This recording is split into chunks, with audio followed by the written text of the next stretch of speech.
Today marks the day we break free from the invisible grip of digital domination. With steadfast pride, I proclaim that our country's telecommunications giant, crafted by our own hands, binds together 22 million citizens, linking them to a future that belongs solely to us. Picture a small, landlocked nation nestled in the center of Africa, long dismissed by the world as too impoverished, too isolated to ever take the lead. Then, in a single, heart-stopping instant, that perception is turned completely on its head. On a blazing August morning in Ouagadougou, Captain Ibrahim Traore, a visionary aged 36, steps forward and, in a stirring address lasting just 15 minutes, delivers an announcement that reverberates across continents. Burkina Faso unveils Faso Telecom, a sovereign, indigenous telecom powerhouse, conceived and built by Africans for Africans, connecting 22 million people without a hint of foreign influence. This is about much more than internet cables. It is a declaration of independence from digital colonization, proof that Africa can chart its own course. Under the relentless August sun in Ouagadougou, Burkina Faso's bustling capital, the air shimmered with both heat and expectation. Journalists gripped their notepads, local engineers buzzed with anticipation, and security personnel stood vigilant beneath the harsh Sahel sunlight.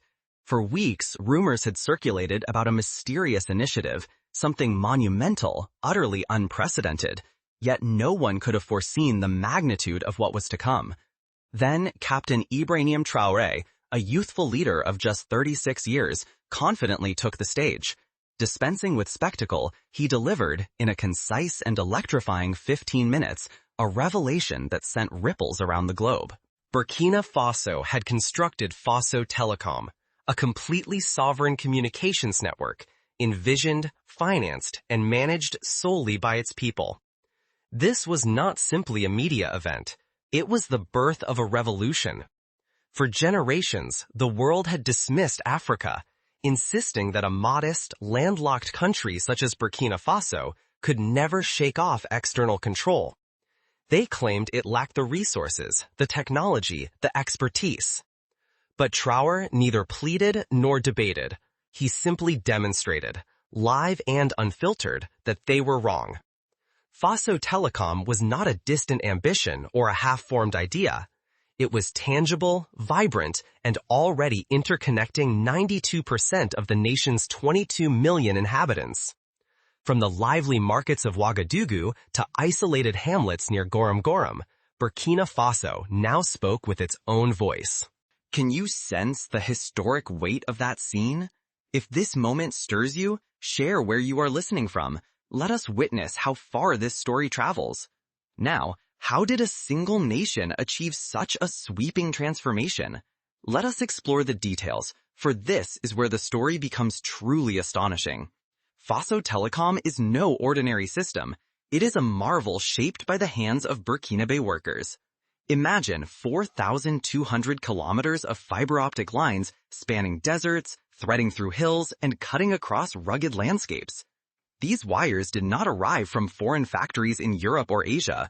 Local laborers, intimately familiar with every curve of the land, laid each meter themselves. There are 65 satellite stations, not imported from distant assembly plants, but constructed right here in Burkina Faso, sending signals to the remotest reaches of the country. The figures are staggering. This network covers 92% of Burkina Faso, from bustling urban avenues to tranquil desert settlements. But this achievement is about more than accessing the internet. It is about granting every individual a voice, a link, and a chance to be heard. And here comes the truly jaw-dropping revelation. The entire endeavor cost $1.2 billion United States dollars, and Burkina Faso did not borrow even a single dollar from the International Monetary Fund, the World Bank, or European lenders. They financed it entirely themselves. How? By reclaiming their own assets. Funds previously spent on foreign military presence or lost to exploitative mining contracts were redirected.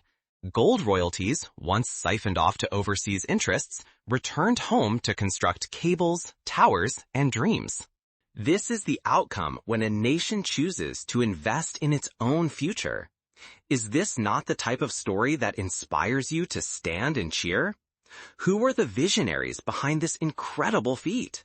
Not some global tech behemoth or a parade of overpriced foreign consultants.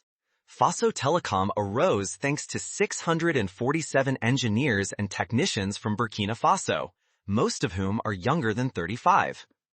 These are not outsiders. They are the sons and daughters of Burkina Faso itself. Young minds educated in Ouagadougou, now rooted in Koudougou. They did not flash prestigious diplomas from Paris or Silicon Valley. Instead, they brought something far more formidable: relentless determination, sharp intellect, and an unwavering devotion to their homeland. They did not mimic foreign playbooks. They crafted their own blueprint, shaping a network that suits Burkina Faso as perfectly as a bespoke suit. Picture this: cables manufactured in local workshops, towers engineered to beat back the Sahara's fiercest heat, software designed to weather dust storms and patchy electricity. These youthful trailblazers even constructed a Tier 4 data center in Koudougou, capable of juggling 2,500,000 connections at once. It has faced cyber threats, power failures, and merciless storms, and still boasts a staggering uptime of 99.8%. This is not just savvy engineering, it is a movement. They invented cooling systems with indigenous evaporative panels, wrote load-balancing algorithms fine-tuned for Sahelian weather, and drafted emergency protocols in More, Fulfulde, and Doula. These young visionaries proved to the world that Africa does not require outsiders to solve its challenges. All they need is the opportunity to excel. What do you make of a generation that rises to meet the moment like this? Leave a comment below and help shine a well-deserved spotlight on these stars. For decades, Burkina Faso's telecommunications were overseen by foreign interests, most notably the French firm Telasa. While they siphoned away billions, the nation struggled to fund its own hospitals. Data was sent to Paris, internet traffic routed through European servers, and pricing dictated in foreign currencies. During the protests of 2021, entire provinces were plunged offline when a Marseille executive flipped a switch. Imagine the outrage: hospitals unable to order supplies, families cut off, voices silenced, all because the power lay elsewhere. Captain Traore drew a line in the sand. In only 14 months, starting from March 2024, Burkina Faso built its own network from scratch. They laid 4,200 kilometers of cable, constructed 211 relay towers with locally sourced steel, and established 65 satellite uplinks with software engineered in Ouarghaï. Young developers from Faso Tech Institute, a school opened just 16 months ago, created mobile platforms tailored for their people. This was about far more than just building infrastructure. It was about reclaiming autonomy. Today, every call, every text, every file remains within Burkina Faso's borders. No foreign hands can ever sever their connections again. The Koudougou data center runs on open-source software, audited and maintained by coders not yet 30 years old. Is that not the definition of triumph? Captain Ibrahim Traore is no ordinary president. At 36, he is bold, unafraid, and brilliantly focused. Standing in that room in Ouagadougou, he did not bellow or gesticulate wildly. His words burned with quiet intensity, each fact landing like a thunderclap. Our voice no longer has to leave this continent before it reaches our neighbor, he declared. Those words struck with the force of a sledgehammer. For 27 years, foreign interests ran Burkina Faso's telecom, prioritizing profits over people. Traore rewrote that story in a single, unforgettable address. But let us be clear, this is not the tale of one man alone. Traore provided the spark, yet the real champions are the engineers, builders, and programmers who brought Faso Telecom to life. He did not command or dictate, he empowered. He redirected funds from overseas contracts to homegrown projects, created the Telecommunications Sovereignty Fund, and placed his trust in his fellow citizens. He renegotiated gold mining contracts to retain wealth within Burkina Faso, rerouted portions of the military budget to infrastructure, and shaped a system where people come first.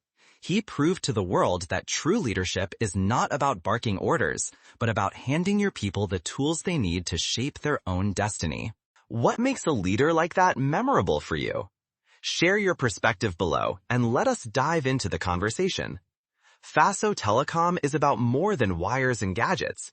It is about serving people first. This network was created to reach everyone, not merely the wealthy or those living in bustling cities. Today, more than 1,500 remote villages enjoy high-speed internet access, with download rates soaring to 22 megabits per second in places like Majori and Tinikoff, a level unimaginable just 12 months ago.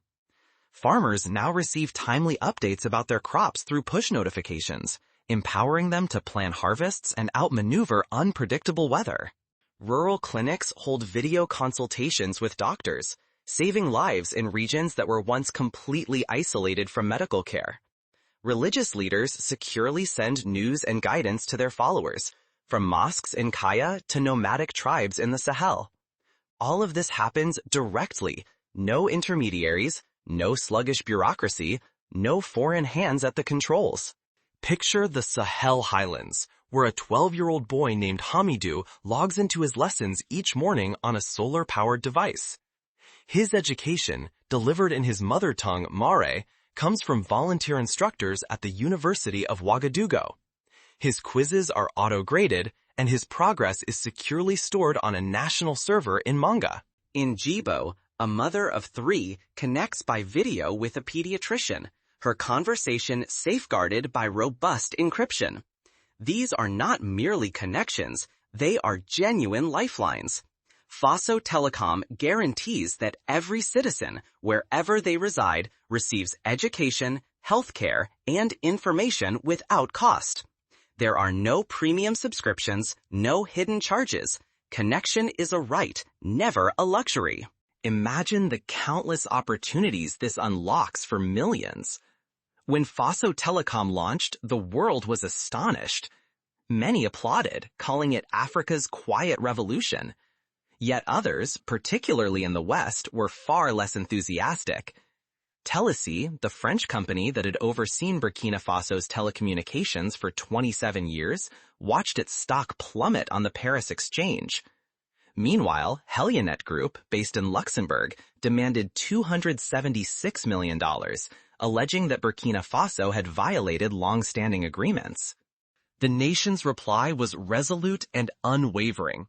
We will not bargain for the return of what was always ours.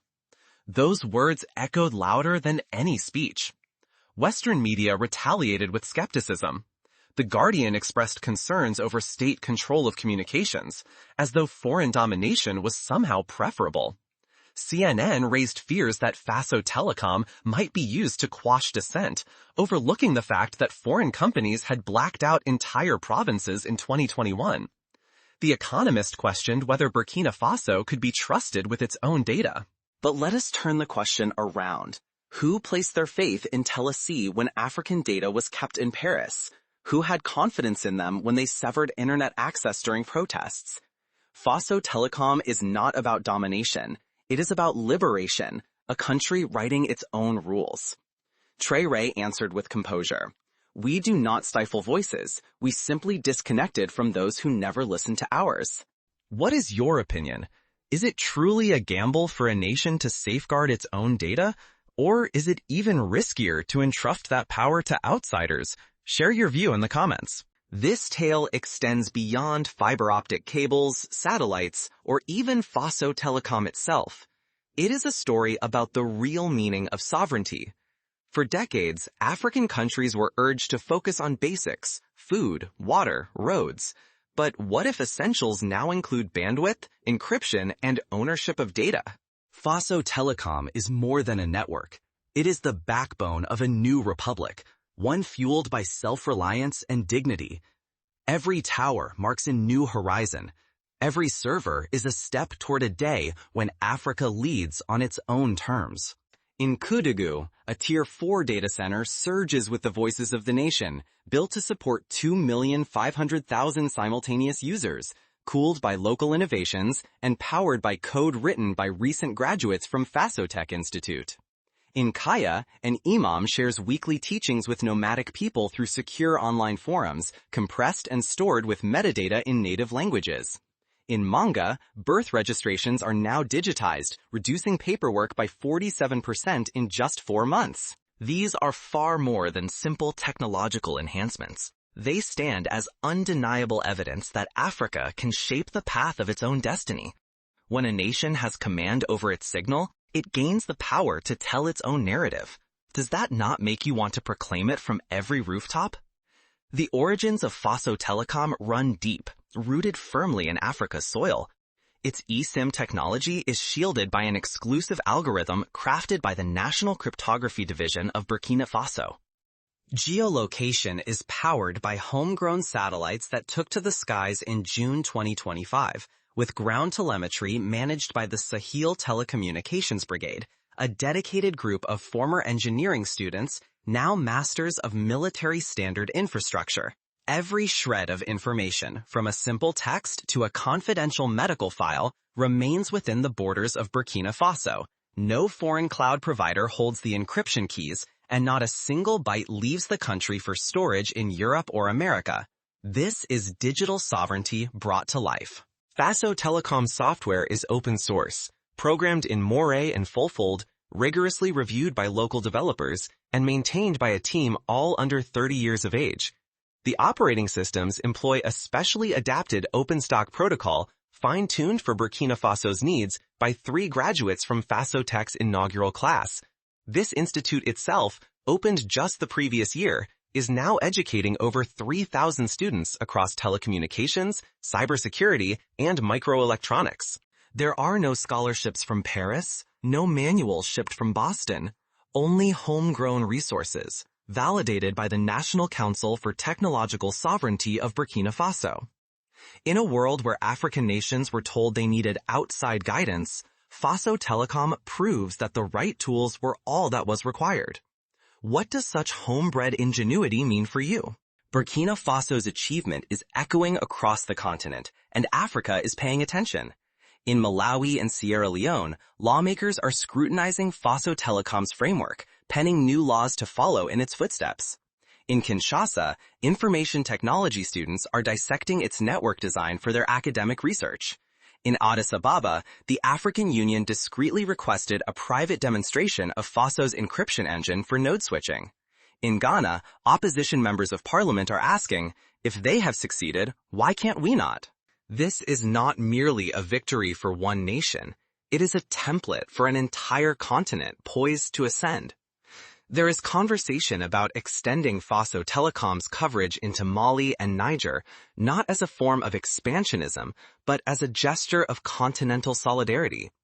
Burkina Faso is proving that African nations can cooperate, creating networks that mirror their own languages, aspirations, and necessities. More than 91% of Faso Telecom's components are either produced locally or obtained through South-South partnerships, demonstrating that Africa is capable of self-reliance.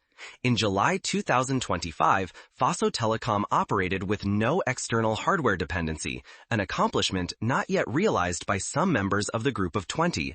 This is not imitation, it is forward momentum. What lessons can the rest of Africa draw from this journey? Share your perspective below and let the dialogue continue. Faso Telecom represents more than a communications network.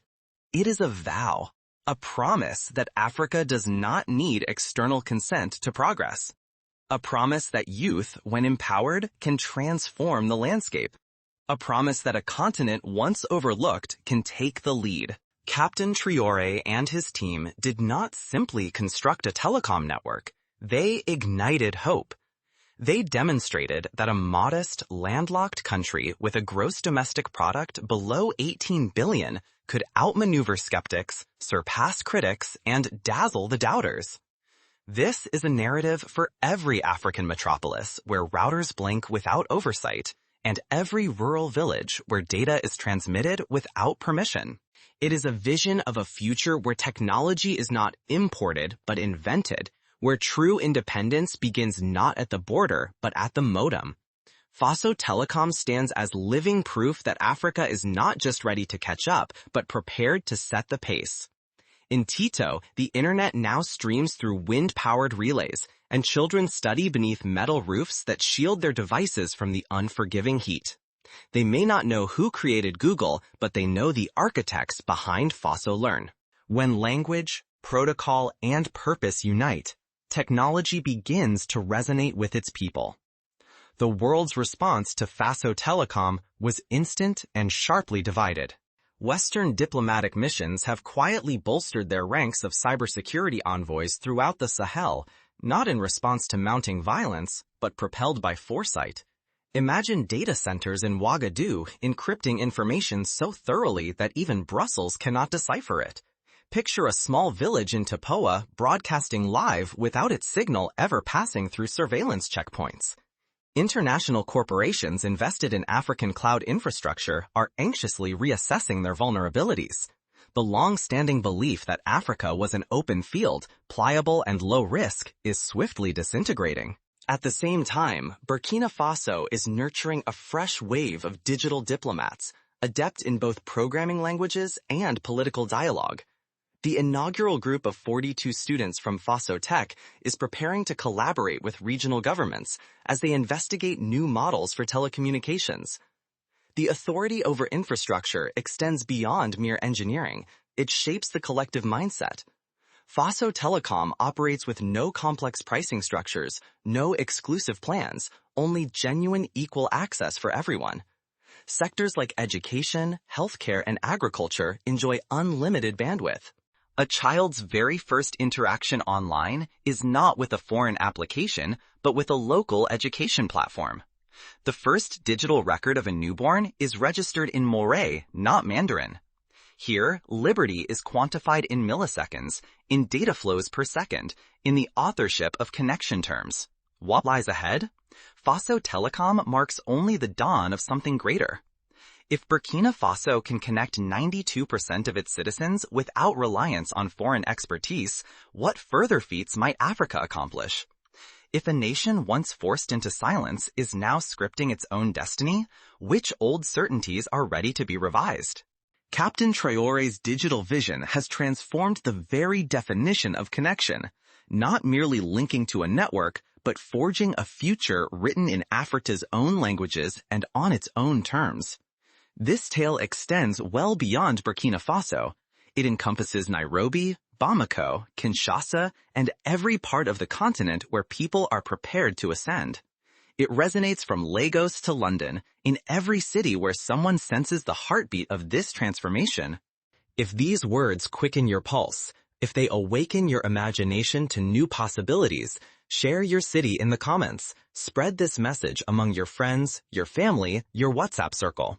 If you are over 60 and this stirs memories of the progress you have witnessed, share your dreams with us. If you are young and this ignites a passion within, write your truth below. Together, let us amplify this signal as never before. Africa is not trailing behind. It is forging its own pathways, programming its own destiny, and narrating its own story. Faso Telecom stands as a shining example, proof that the continent needs no permission for the capabilities it has always possessed. Let us elevate this signal, share this narrative, subscribe, and send it to those who should hear it. Africa is ascending, and the world must take notice. Thank you for joining us. Now, let us ensure that this movement becomes truly unstoppable.